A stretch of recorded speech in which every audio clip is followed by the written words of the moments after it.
মানে সম্পূর্ণটাই এই সত্য ঘটনা থেকেই নেওয়া। 2011 সালে যে সাগররুনি সাংবাদিক দুজন হত্যা হইলো, কেউ বলে চুরি করতে যে খুন করে ফেলছে, স্বামী স্ত্রী দুজনকেই হত্যা করে ফেলে। Hello everyone, welcome to my new video. আজকে আমি রিভিউ দিব রায়হান রাফি পরিচালিত ওয়েব ফিল্ম অমীমাংসিত। এটা গত বছর রিলিজ হওয়ার কথা ছিল, সেটা কোনো কারণে রিলিজ হয় নাই। সেটা এই বছর 15 ডিসেম্বর, মানে এই তো গতকালকে রিলিজ হয়েছে আইএসটি। তো সেটা দেখলাম, দেখে ভাবলাম এই বিষয়ে শর্টকাট একটা রিভিউ দিই। প্রথমে বলে নিই, যারা এখনো সিনেমা দেখেননি, না দেখে কোনো রিভিউ দেখতে চান না, তারা অবশ্যই ভিডিওটি দেখবেন না, কারণ কিছু স্পয়লার থাকবে। তো চলুন গল্পে চলে যাই। প্রথমে টকশো দিয়ে শুরু করা হয়। টকশোতে আমন্ত্রণ করা হয় একজন প্রভাবশালী লোককে।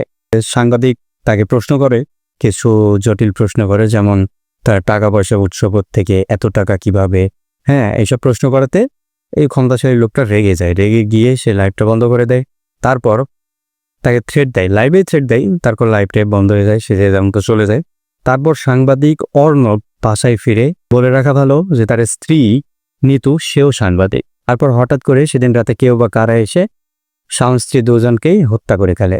নিতুকে সবচেয়ে বেশি আঘাত করা হয় অর্ণবের তুলনায়। তারপর যখন এই কেসটা পুলিশদের কাছে আসে, তো সবাই মিলে এক জায়গায় বসে, 5 জন বসে তাদের আইডিয়া শেয়ার করে যে কিভাবে কে খুন করতে পারে। তারা এক একজন তাদের পার্সপেক্টিভ থেকে তাদের আইডিয়াটা শেয়ার করে যে এইভাবে এই কারণে খুন হতে পারে। কেউ বলে চুরি করতে যে খুন করে ফেলছে। একজন বলে যে নিতুর যে সহকর্মী ছিল সে নিতুকে ভালোবাসে, নিতু সেটা মেনে নেয়, দেখে নিতুকে ফোন করতে পারে। আরেকজন বলে আরেক রকম করে। তো তারা এক একজন এক একটা আইডিয়া দেয়, অ্যান্ড সেই আইডিয়া অনুযায়ী আমরা ওখানে দেখতে পাই যে এভাবে খুন করা হইতেছে। কিন্তু প্রকৃতপক্ষে কে বা কারা খুন করছে সেটা ওখানে দেখানো হয়নি, যার কারণে হয়তো বা এটার নাম অমীমাংসিত। আর এইটা স্পষ্ট আপনি বুঝতে পারবেন যে এই ওয়েব ফিল্মটা সম্পূর্ণ আমাদের যে 2011 সালে যে সাগররুনি সাংবাদিক দুজন হত্যা হইলো, এই ঘটনা থেকে অনুপ্রাণিত হয়ে এই ওয়েব ফিল্মটা করা। আমার দৃঢ় বিশ্বাস, বা আপনারা দেখলেও বুঝতে পারবেন।